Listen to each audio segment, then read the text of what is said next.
우리 주 예수 그리스도의 은혜와 평강이 함께 예배하는 하늘교회 성도들과 함께 하시기를 빕니다.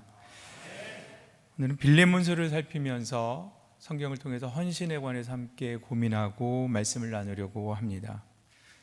빌레몬서는 바울 선생님의 서신 가운데에서 그 수신자가 공동체가 아니라 개인에게 쓴 말씀입니다.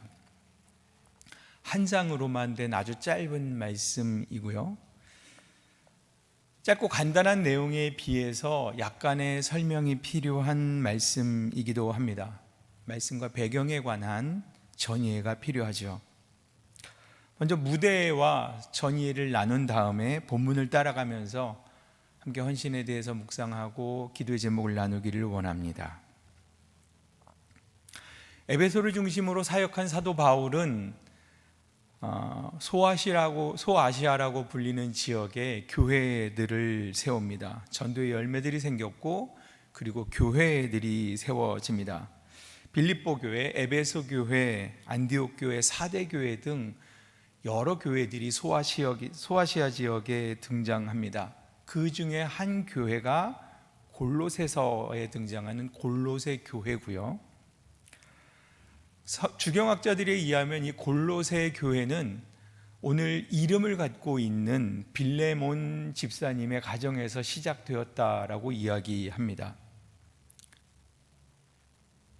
지리적 위치를 살펴보면 이 빌레몬이 살고 있는, 그러니까 골로새 교회의 위치는 오늘날 터키의 중남부 지역이 됩니다. 루쿠스 계곡이라고 불리는 비옥한 지역이죠. 좌측으로는 라오디게아 교회와 우측으로는 골로새라고 하는 교회, 그 도시들 사이에 세워진 기름진 토양을 가진 협곡 지역입니다. 좋은 땅이 있으면 그 땅에 분홍들이 살겠죠. 우리말로 얘기하면 천석군들도 살고 만석군들도 살았을 겁니다. 아마 이 빌레몬 집사님이 그 만석군 정도다 할 만큼 부유하고 이름 있는 명문가 집안 출신의 집사님이었습니다. 빌레몬에게는 아비아라고 이름하는 아름다운 아내도 있었습니다. 바울 서신에서 사도 바울이 친숙하게 빌레몬과 아비아의 이름을 열거하는 걸 보면 빌레몬과 아비아는 아름다운 부부로 살았을 뿐만 아니라 부부가 한 마음과 한 뜻으로 주의 교회를 섬기고 주의 종들을 섬긴 아름다운 동역자라고 보는 것이 타당합니다. 자, 이제 빌레몬서를 읽기 위해서 약간의 상상력을 사용해 보면 이른 아침 빌레몬의 커다란 저택에 종들이 이리저리 움직이면서 바삐 하루가 시작되고 있는 아침일 겁니다. 잠에서 깨어난 빌레몬 집사님은 아주 우아하고 멋있게 차 한 잔을 들고 그 테라스에서 마당에 있는 종들을 돌아보면서 하루를 시작하고 있었을지도 모릅니다. 빌레몬은 예수를 그리스도로 고백한 경건한 사람입니다. 기회가 있을 때마다 교회를 섬기고 주의 종들에게 협력한 아름다운 성품과 귀한 인격이 있는 분이었습니다. 그래서 그는 초대교회에서 인정받았던 분입니다. 바울이 라오디게아 등지에서 목회할 때 빌레몬은 기회가 있을 때마다 바울과 교회를 도왔다라고 교회사는 기록합니다. 무대로 돌아와서 분주하게 하루를 시작하려고 있을 때 자신의 토지와 그리고 종들을 보면서 그렇게 있을 때 저 멀리에서 누가 다가오는 게 보입니다. 누구지? 이 아침에 그러고 보고 있는데 그 사람이 점점 다가올수록 아는 사람인 겁니다. 아주 익숙한 얼굴인 겁니다. 찬찬히들이 혹시나 하고 쳐다봤는데 점점 자기에게 다가온 사람의 이름이 오네시모입니다. 이 오네시모라고 하는 사람은 얼마 전까지 빌레몬의 집에서 노예였던 사람입니다. 그런데 그 노예가 좀 똑똑했던 것 같아요. 괜찮은 사람이었어요. 그리고 신뢰할 만한 노예였습니다. 그래서 자기 집에 내실에도 드리고 중요한 사무도 맡기고 책임도 지우고 아마 아꼈던 그런 종이었던 것 같습니다. 그런데 그 오네시모가 주인을 배신하고 주인의 재산을 가지고 도망을 갔어요. 내실에 들여놨더니 결혼 폐물과 뭐 금부치 은부치들 이런 걸 갖고 도망갔다는 얘기예요. 그런데 그 오네시모가 제 발로 걸어서 집에 들어오고 있는 겁니다. 로마 시대 노예가 도망쳤다라고 하는 것은 죽을 일이었습니다. 노예가 도망한다라고 하는 것은 목숨을 걸고 감행해야 되는 모험이었습니다. 주인은 도망치려고 했던 노비의 생사 여탈권을 가지고 있었습니다. 재판 없이 죽여도 죄가 되지 않고 문제될 것이 없습니다.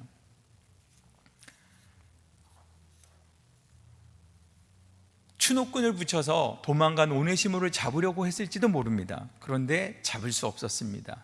몇 년의 시간이 지나서 들리는 소문에 의하면 로마에서 얼핏 그 오네시모를 보았다라고 하는 사람도 있었지만 소문에 불과했습니다.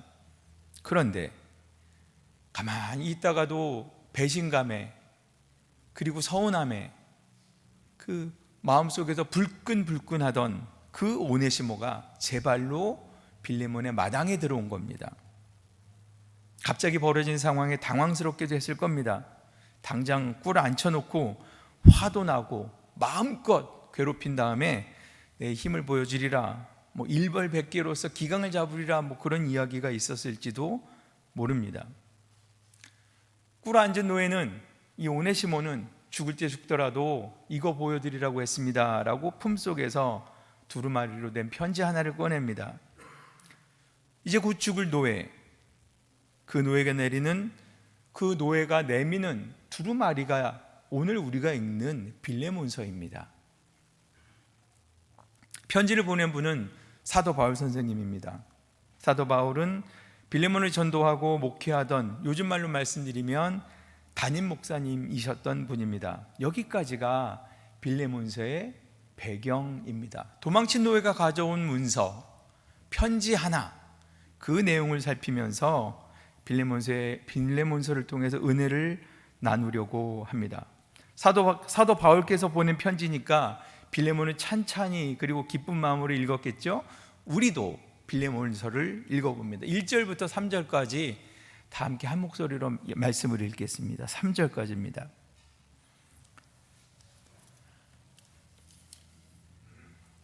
그리스도 예수를 위하여 갇힌 자 된 바울과 및 형제 디모데는 우리의 사랑을 받는 자요 동역자인 빌레몬과 자매 아비아와 우리와 함께 병사된 아키포와 내 집에 있는 교회에 편지하노니 하나님 우리 아버지와 주 예수 그리스도로부터 은혜와 평강이 너에게 있을지어다. 아멘. 가족들이 잘 있는지, 그리고 부인은 잘 있는지 안부 정도죠. 편지를 더 읽어봅시다. 4절부터 7절까지 다시 읽겠습니다. 내가 항상 내 하나님께 감사하고 기도할 때 너를 말함은 주 예수와 및 모든 성도에 대한 내 사랑과 믿음이 있음을 들음이니 이로써 내 믿음의 교제가 우리 가운데 있는 선을 알게 하고 그리스도께 이르도록 역사하니라. 형제여, 성도들의 마음이 너로 말미암아 평안함을 얻었으니 내가 너의 사랑으로 많은 기쁨과 위로를 받았노라. 아멘. 빌레몬서를 통해서 살펴볼 수 있는 헌신이 있다면 그 중에 하나는 빌레몬의 헌신과 충성으로 성도들이 평안을 얻었다는 겁니다. 내가 헌신했을 때, 내가 수고했을 때 누가 평안을 얻느냐의 문제죠. 우리가 동호회라면, 우리가 취미로 모인 사람이라면 내가 뭔가 열심히 하면 내가 평안과 위로를 얻을 겁니다. 그러나 우리는 그리스도인이고 우리는 교회입니다. 내가 헌신하고 내가 수고해서 교회가 평안해야 하고 나와 함께 있는 신앙인들이 평안을 얻어야 하는 줄로 믿습니다. 그것이 헌신의 원리입니다. 빌레몬은 그렇게 했습니다. 수고하고 헌신해서 교회가, 주의 종이, 성도들이 평안을 얻었다라고 성경은 그렇게 말씀합니다. 좋은 칭찬이죠. 여기까지는 편지 정도의 인사글이 되겠죠. 아무 문제 없습니다. 그냥 하던 대로 계속하면 돼요. 그런데 이제 상황이 달라집니다. 8절, 9절 말씀 함께 읽습니다. 이러므로 내가 그리스도 안에서 아주 담대하게 내게 마땅한 일로 명할 수도 있으나 도리어 사랑으로서 간구하노라. 나이가 많은 나 바울은 지금 또 예수 그리스도를 위하여 갇힌 바 되어. 멋있는 말처럼 들리지만 사실은 사도 바울의 엄살입니다. 빌립보 집사님, 제가 이렇게 마음대로 하면 되지만 제가 이게 좀 빌립보 집사님의 양해를 좀 구하려고 해요. 그런데 괄호 열고 쿨럭쿨럭하고 기침하는 소리 내는 겁니다. 그리고 내가 지금 갇혀 있다고 하는 겁니다. 사도 바울이 때를 쓰는 거죠. 내가 이거 해 그러면 언제나 그랬듯이 빌레몬 집사님이 그렇게 할 줄을 알지만 제가 정중하게 요청하는 겁니다. 부탁드리는 겁니다. 그리고 괄호 열고 쿨럭쿨럭 이러고 있는 거예요. 편지를 더 볼까요? 10절부터 12절까지 살핍니다. 갇힌 자 중에서 낳은 오네시모를 위하여 내게 간구하노라. 그가 전에는 내게 무익하였으나 이제는 나와 내게 유익함으로 내가 그를 돌려보내노니 그는 내 신복이라. 내가 감옥에 있으면서 전도한 사람이 있는데요, 마음에 쏙 들어서 내 아들 하려고요, 내 양아들 하려고 하는데요, 그게 이 오네시모예요 라는 말이죠. 상황을 정리해 봅시다. 오네시모가 누굽니까? 도망친 노예입니다. 주인을 배신하고 주인의 재산을 가지고 도망친 노예입니다. 죽어 마땅한 탈주 노예에 불과합니다. 그런데 사도 바울이 편지에다가 나의 신복이다 이렇게 쓰고 있는 겁니다. 사건이 이렇게 된 겁니다. 우연인지 아닌지는 모르지만 로마로 도망친 오네시모가 사도 바울을 만납니다.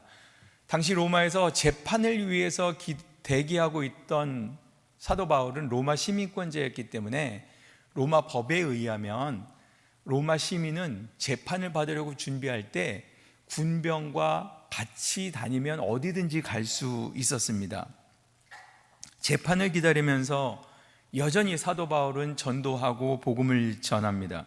그때 만난 사람 중 하나가 하필이면 이 오네시모였던 겁니다. 사도 바울은 오네시모 안에 있던 가능성과 잠재력을 알아보고 그를 동역자로 삼으려고 했을 겁니다. 그런데 깊이 숨겨두었던 자신의 비밀을 오네시모가 사도 바울에게 고백합니다. 오네시모도 많은 용기가 필요했을 겁니다. 아니, 내 목숨을 내어놓고 정직하게 사도 바울에게 나의 죄를 고백하는 그런 각오가 있어야만 했을 겁니다. 자신이 사도 바울 선생님이 얼핏 얘기했던 골로새 지방 빌레몬의 집에서 도망친 노예라는 것, 도망칠 때 그냥 도망친 것이 아니라 먹고 살기 위해서 주인의 재산을 훔쳤다는 것, 그 고백을 들은 사도 바울이 고민하다가 편지를 써서 주며 이 편지를 가지고 가서 빌레몬을 만나라 라고 얘기한 겁니다. 그리고 그 내용이 죽일 노예가 아니다, 그는 내 신복이다 라고 얘기하고 있는 겁니다. 내가 감옥에 갇혀서요, 어려움도 많고 힘든 일도 많습니다. 그래도 오네시모가 일을 참 잘 도와줘서 제가 얼마나 편한지 몰라요. 쿨럭쿨럭 지금 이러고 있는 거예요. 이야기가 계속됩니다. 13절부터 14절 읽습니다.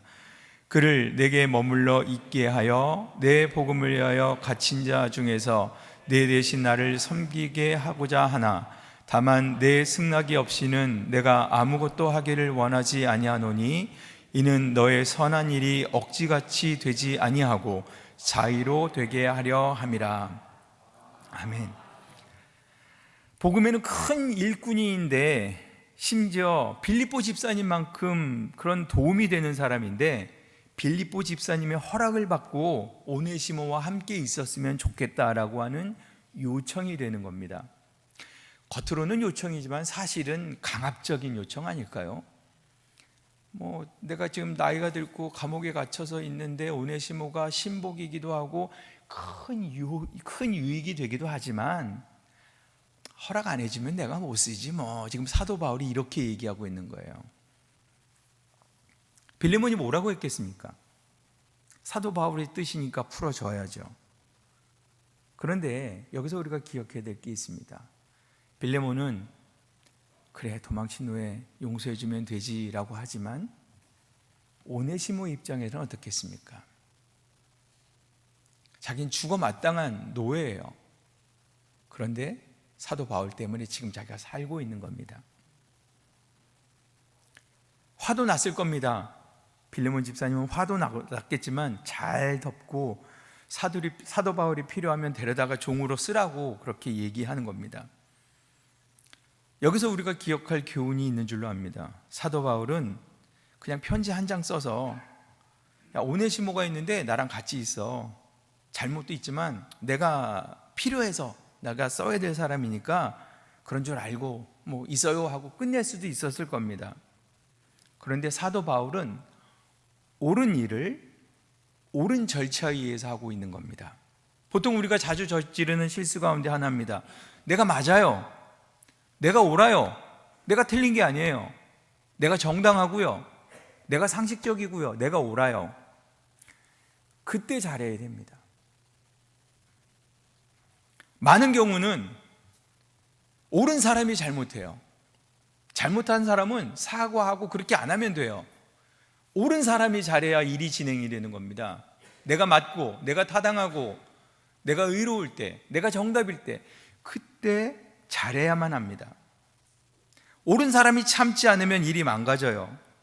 옳은 사람이 인내하지 않으면 상황이 어려워져요. 옳은 사람이 함부로 말하면 싸움이 되고 마는 겁니다. 사도 바울은 누가 봐도 자기 마음대로 할 수 있는 위치에 있는 분입니다. 상황도 그렇고 지위도 그렇고 능력도 그렇고 감옥도 그렇고 나이도 그렇고 얼마든지 자기 마음대로 할 수 있었습니다. 그런데 사도 바울은 그렇게 하지 않아요. 헌신을 하시려거든 바른 방법으로 하는 지혜가 있어야 할 줄로 압니다. 내가 옳기 때문에, 내가 맞기 때문에, 내가 정당하기 때문에 함부로 말하고 모든 절차와 과정들을 생각해버리고 다른 사람의 입장조차 생각해버리지 않으면 내가 옳은데 시비가 되고 싸움이 되고 갈등이 될 수밖에 없는 줄로 압니다. 옳은 일을 바르게 처리하는 지혜가 사도 바울에게는 있었을 겁니다. 자, 빌레몬의 입장에서 생각해 봅시다. 사도 바울이 쓰시겠다는데 어떻게 하겠어요? 아유, 그래 쓰지 뭐. 예. 그런데 그래 내가 이 오네시모를 살려줘야지 뭐. 아유, 용서해야지 뭐. 그러고 있는데 거기가 다냐? 그게 아니에요. 16절 말씀 같이 보겠습니다. 함께 읽습니다. 이후로는 종과 같이 대하지 아니하고 종 이상으로 곧 사랑받는 형제로 둘지라. 내게 특별히 그러하거든 하물며 육신과 주 안에서 상관된 내게랴. 좀 전까지는 죽어 마땅한 노예였죠. 그런데 사도 바울 선생님이 지금 오네시모를 어디까지 끌고 있어요? 형제같이 하라는 거예요. 같이 밥 먹고 형동생 하면서 지내라고 하는 거예요.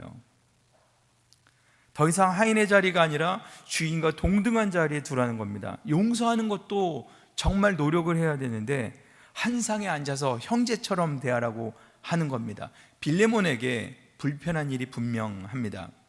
한참을 양보했어요. 그래서 나를 그렇게 분노하게 하고 용서할 수 없었던 그 오네시모를 용서했는데 용서하는 것에서 끝나는 것이 아니라 거기서 더 나아가서 그를 형제처럼 대하라는 거예요. 헌신은 뭡니까? 조금 더 하는 게 헌신입니다. 할 만한 거 하는 거 그건 헌신이 아닙니다. 적당하게 하는 거 그건 취미생활이죠. 헌신은 취미생활이 아닙니다. 여가생활도 더더욱 아닙니다.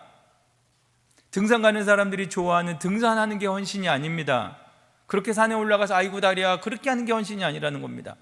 할 수 없는 것, 하기 불편한 것, 마음 안 내키는 것, 끔찍히 싫었던 것, 그거 하는 게 믿음이고 그거 하는 게 헌신입니다. 나는 이거 절대 안 할 거야 라고 했던 거, 그거 하는 게 헌신인 줄로 믿으시기를 바랍니다. 믿음의 사람들은 불편함을 감수했던 사람들이고 믿음의 사람들은 믿음을 취미생활 다루듯이 하지 않았습니다. 내가 하고 싶은 거 해놓고 헌신했다고 착각하면 안 됩니다.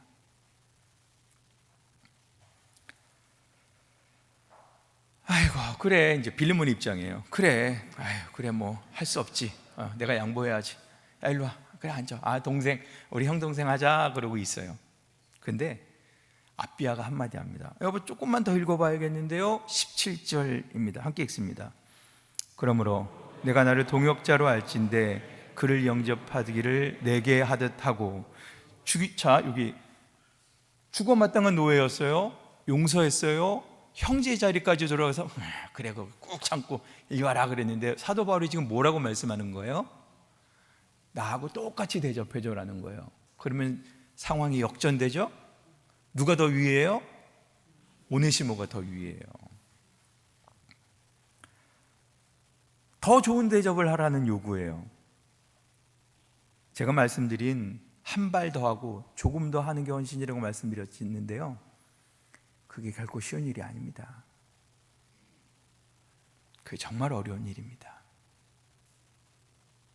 그러나 우리가 헌신해야 될 이유가 뭡니까? 주께서 아시는 줄로 믿으시기를 바랍니다. 우리의 불편함, 내 마음 같지 않은 것 꾹 참고 꿀꺽꿀꺽 삼키면서 하는 헌신과 충성, 주께서 아십니다.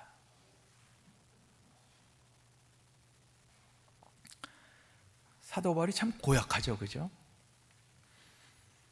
끝이 아니에요. 여보, 또 읽어봐요. 그리고 이제 또 읽는 거예요. 18절 시작. 그가 만일 내게 불의를 하였거나 내게 빚진 것이 있으면 그것을 내 앞으로 계산하라. 아니, 용서했으면 그래도 채무 관계는 정리해야 되잖아요. 금반지 들고 가고 저 애들 돌반지 들고 갔는데 그거 누가 계산해야 돼? 오네시모가 해야죠. 근데 사도 바울이 뭐라고 얘기하는 거예요? 서류 한 장을 딱 내밀면서 채무 변경 문서 이렇게 얘기하는 거예요. 누가 갖겠다고요? 사도 바울이요. 사도 바울이 이때 어떻게 하고 있다고요? 나이 들어서 감옥에 갇혀 있었어요. 쿨럭쿨럭. 뭐 돈이 있다고요? 본인이 얼마나 돈이 있겠다고 내가 갚겠노라라고 얘기하고 있어요. 고약하죠. 그런데 사도 바울은 오네시모를 그렇게 아끼고 있는 거고요. 채무 변경 신청을 하겠습니다 라고 얘기합니다. 그리고 나서 사도 바울이 자신 있게 한마디예요. 19절 함께 읽습니다.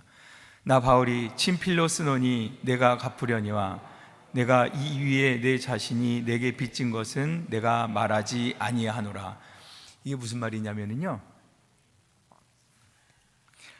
물론 뭐 집사님이 나한테 줘야 될 것도 좀 있잖아요.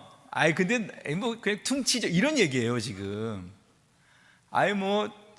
저한테 주실 것도 있지만 제가 뭐 달라고 안 할 거고요.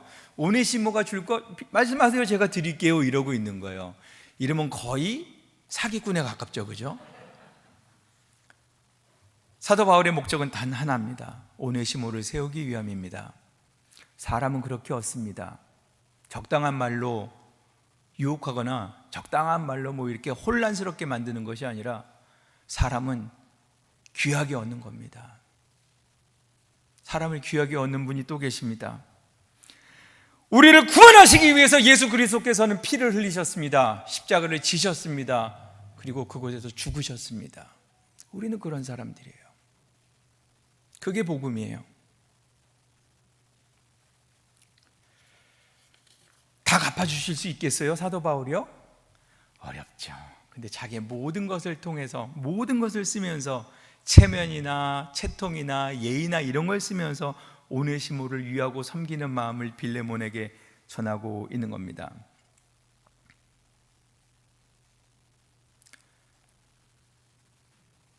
(20절) 말씀을 함께 읽습니다. 오 형제여, 나로 주 안에서 너로 말미암아 기쁨을 얻게 하고 내 마음이 그리스도 안에서 평안하게 하라. 탐탁치 않은 일이 분명할 겁니다. 형제로 여겼는데 빚까지 탕감해주고 선생처럼 대하라고 하니까 얼마나 불편했겠습니까? 그런데 사도 바울은 그 문제에 대해서도 기쁨과 평안을 얻게 하라는 말씀으로 권면합니다.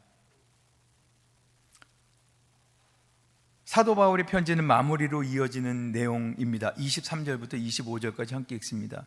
그리스도 예수 안에서 나와 함께 갇힌 자 에바브라와 또한 나의 동역자 마가, 아리스다고, 데마, 누가가 문안하느니라. 우리 주 예수 그리스도의 은혜가 너희 심령과 함께 있을지어다. 아멘. 빌레몬으로 읽는 빌레몬서는 결단과 헌신이 될 겁니다. 그런데 우리가 빌레몬서를 읽어가면서 기억할 게 있어요. 오네시모의 입장에서 이 편지는 뭡니까? 아니, 만일 이 편지가 없다면 오네시모는 어떻게 되는 겁니까? 그는 죽을 때까지 도망치는 노예에 불과했을 겁니다. 아무나 와서 그를 탁 붙잡으면서 너 죽어라 그러면 죽을 수밖에 없는 사람이었을 겁니다. 그런데 빌레몬서가 이 한 장의 말씀을 보면 이 안에 복음이 들어있는 줄로 압니다. 빌레몬서가 시작될 때 그는 죽어 마땅한 탈주 노예에 불과했습니다. 그러나 빌레몬서가 진행되면서 그는 용서받은 노예가 됩니다. 그리고 빌레몬서가 진행되면서 그는 자유인이 됩니다. 그리고 주인과 동등한 형제의 자리로 오르게 됩니다. 그리고 형제에서 사도 바울과 함께 동역하는 동역자의 자리까지가 됩니다. 교회 전승에 의하면 오네시모는 초대교회의 중요한 교부 중에 한 분이 됩니다. 죽어 마땅한 노예가 자유인이 되고 주인의 자리에 오를 뿐만 아니라 존귀한 사람으로 신분과 생명이 변화되는 사건입니다. 오네시모는 어떻게 살았을까요? 내가 말이야 옛날에는 내가 도망치고 막 그랬는데 나 그분 만나서 내가 요즘 행복하잖아. 그러고 거드름 피우면서 살았을까요? 아니요. 오네시모는 나는 죽어 마땅한 노예였다. 그러나 사도 바울의 편지로 하나님의 은혜로 내가 생명을 얻고 하나님의 복음을 전하는 일에 쓰임받는 사람이 되었다라는 감동과 감격으로 살았을 겁니다. 그래서 순교가 흔하게 벌어지는 그 시대에도 믿음을 지키면서 교회의 지도자의 자리까지 올라갔겠지요.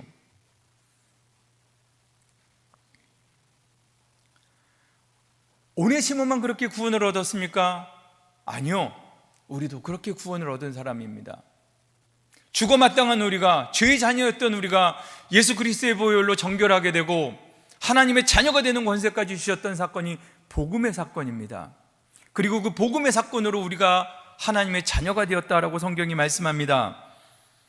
그렇다면 오네시모만 죽을 자리에서 살아난, 아니요, 우리도요, 나도요, 우리도 죽어 마땅한 노예였습니다. 죄의 종들이었잖아요. 그런데 예수 그리스도의 보혈로 정결함을 얻은 하나님의 백성이 되었잖아요. 하나님의 백성뿐만 아니라 주의 자녀가 되는 권세까지 주셨잖아요. 복음은 죽어 마땅한 우리가 살아났다, 이거 끝이 아닙니다. 구원 열차 타고 천국에 가는 그게 다가 아닙니다. 죽을 수밖에 없는 우리를 살리시고 죄인이었던 우리를 예수 그리스도의 보혈로 정결하게 씻기시고 하나님의 자녀가 되는 권세를 주셨고, 그 은혜가 너무 감사해서, 그 사랑이 너무 고맙고 갚을 길이 없는 은혜를 입은 것을 내가 깨달아서 그분의 말씀대로 사는 겁니다. 그걸 헌신이라고 하고 그걸 신앙생활이라고 하는 겁니다.